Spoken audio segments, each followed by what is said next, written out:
Good morning. Let me ask you something. Have you ever looked at someone wildly successful and thought, what do they know that I don't? Maybe you've worked just as hard, maybe harder, but you're still struggling, still stuck, still wondering, when is it going to happen for me? I've been there. Flat broke, rock bottom, watching doors close. And in that place, I learned something most people miss. Success is not an accident. It's not about luck or talent or even timing. It's about strategy. It's about mindset. And most importantly, it's about doing the right things in the right order. Today, I'm going to share with you 5 life hacks backed by research, real world experience, and timeless principles that can take you from zero to millionaire. Let's begin. Most people wake up in the morning thinking about what they have to do. They look at their calendars, they check their messages, they get dressed, they go through the motions. But have you ever stopped to ask why? Not a why am I doing this job? Or why did I get into this career?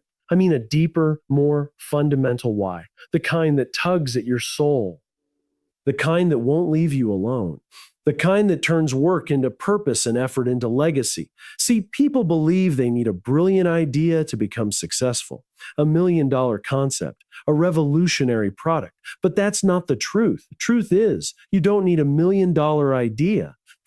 You need a $1 million reason, because it's not the idea that changes your life, it's the fire behind it. Most people are chasing money.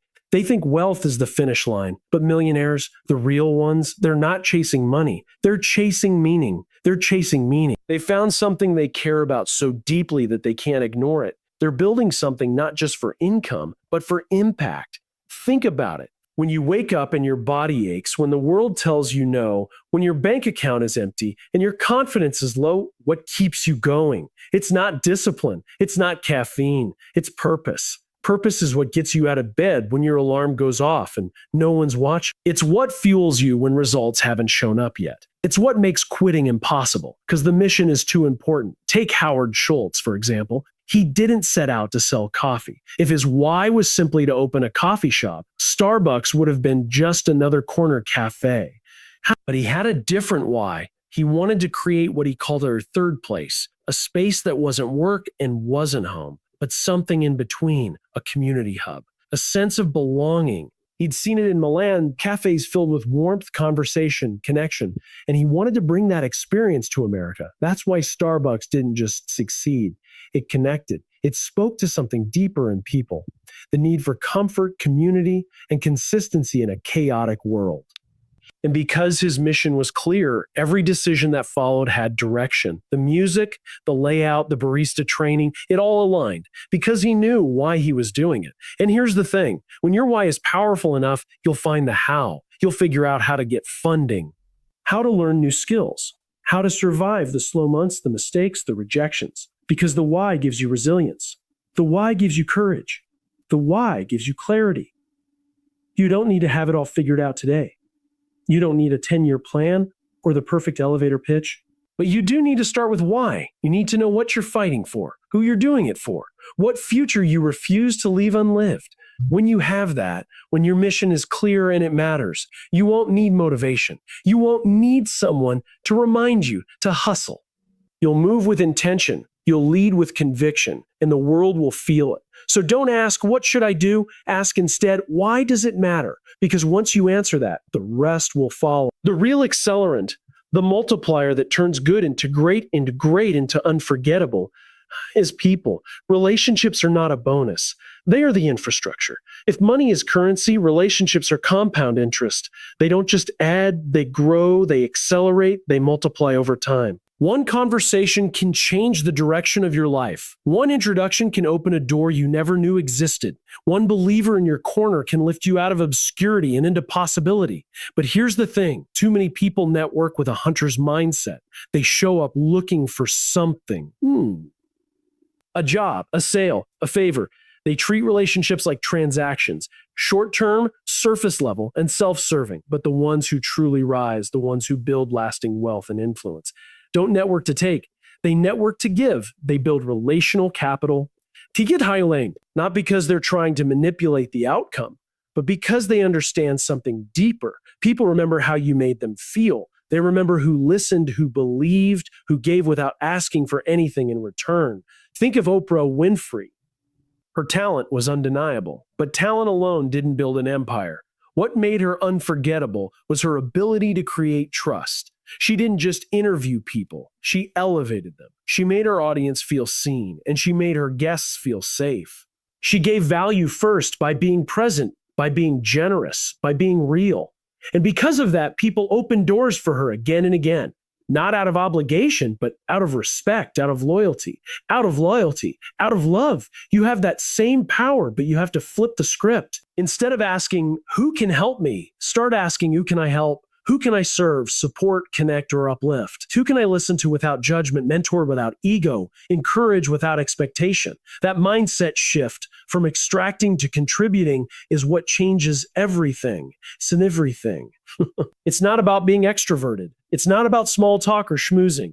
It's about being intentional with how you show up in people's lives. Because here's the truth. People invest in people, not ideas, not resumes, not LinkedIn profiles. You could have the best product in the world, but if no one believes in you, it doesn't matter. On the other hand, if someone trusts you, really trusts you, they'll give you their time, their name, their platform, their energy. That kind of trust doesn't come from a pitch. It comes from presence, from consistency, from showing up with no strings attached. And the beauty of this kind of capital is that it pays you back in ways you can't predict. That person you helped a year ago might recommend you tomorrow. The connection you made with no agenda might introduce you to your biggest opportunity. This is how the world works at its best, not through transactions, but through relationships built on respect, kindness, and genuine care. So the question is not, how can I build a network? The real question is, how can I build trust? Because once you do that, the network builds itself. People talk, people remember, and people rally behind those who made them feel valuable, especially when they didn't have to. You want to get ahead? Start by looking around, not up. Lift others. Celebrate others. Add value without keeping score. And you'll find that every connection you nurture, every moment of generosity becomes a thread in a web that catches opportunity you never could have reached alone. We're living in a time of unprecedented access. Access to knowledge, to stories, to tools, to other people's lives. And while that sounds like a gift, and in many ways it is, it also comes with a quiet danger. The danger of endless consumption. We wake up and scroll through someone else's morning routine. We watch tutorials, listen to podcasts, save inspirational quotes. We feel productive. We feel inspired. But when the day ends, we realize we've built nothing of our own.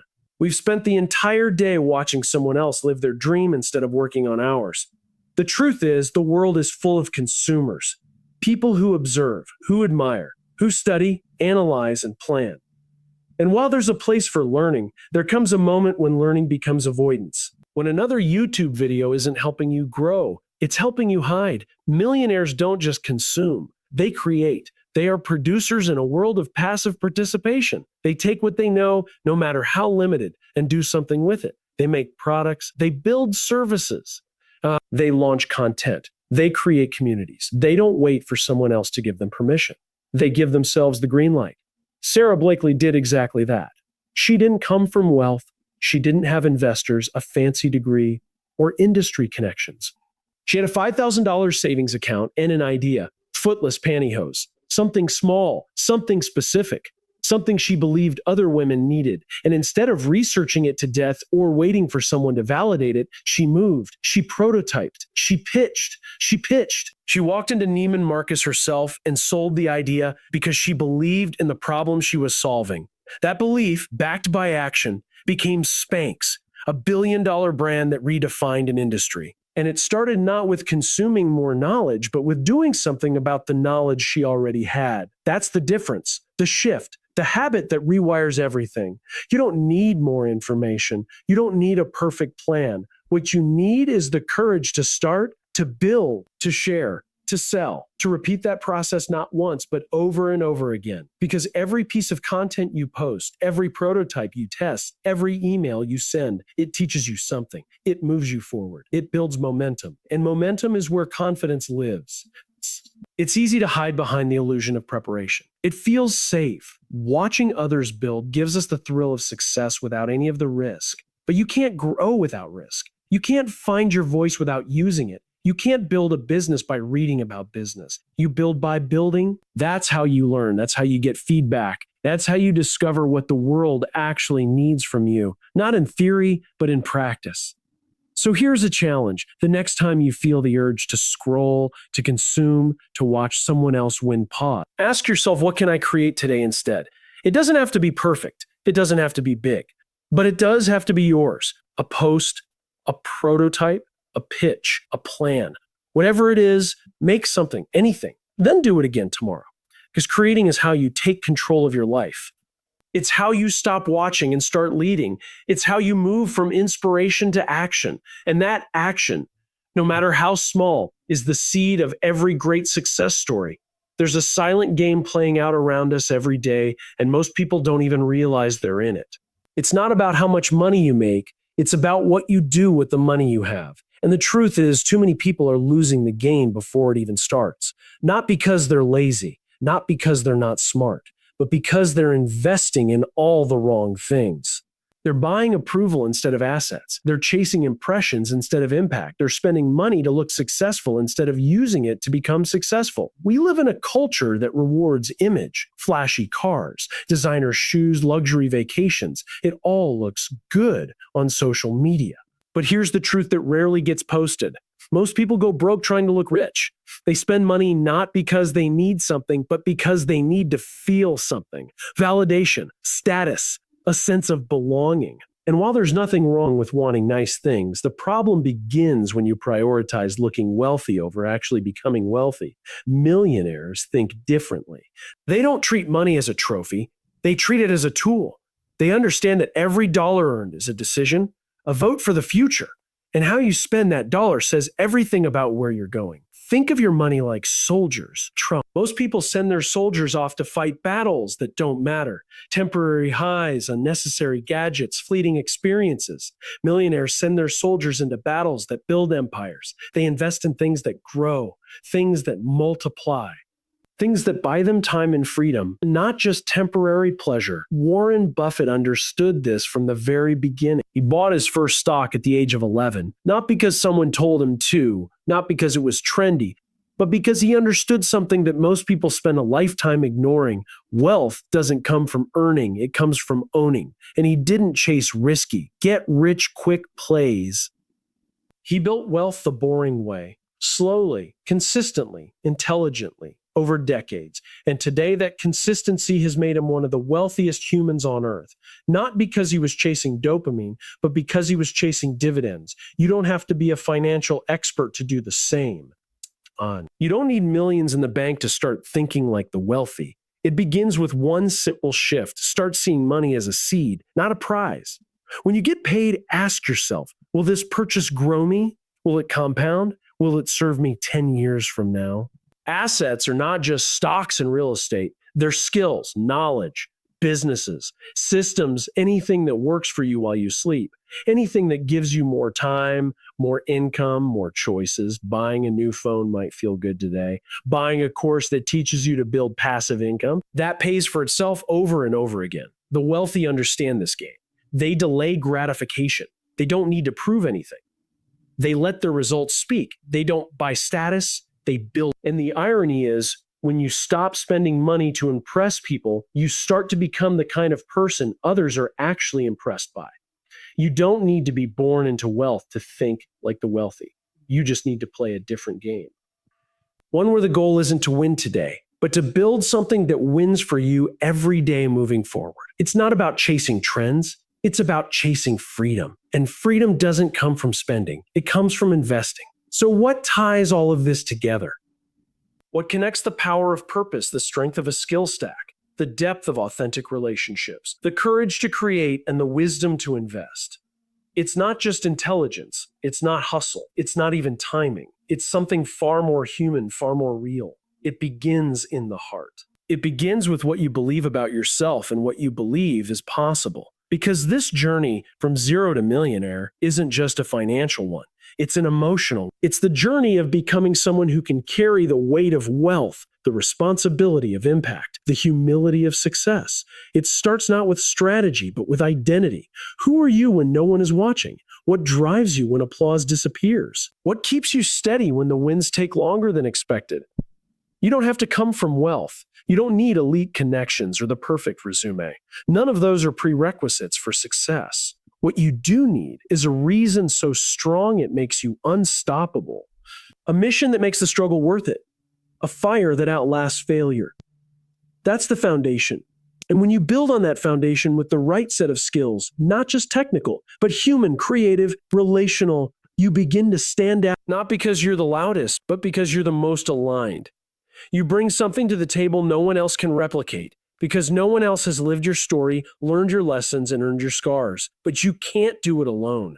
You weren't meant to. That's why relationships matter, real ones, built on service, trust, and generosity. When you show up for people, not for what you can get, but for what you can give, you create a ripple effect that moves faster than any resume or advertisement ever could. People remember kindness. They remember authenticity. They remember who helped them rise, and they return the favor when it counts most.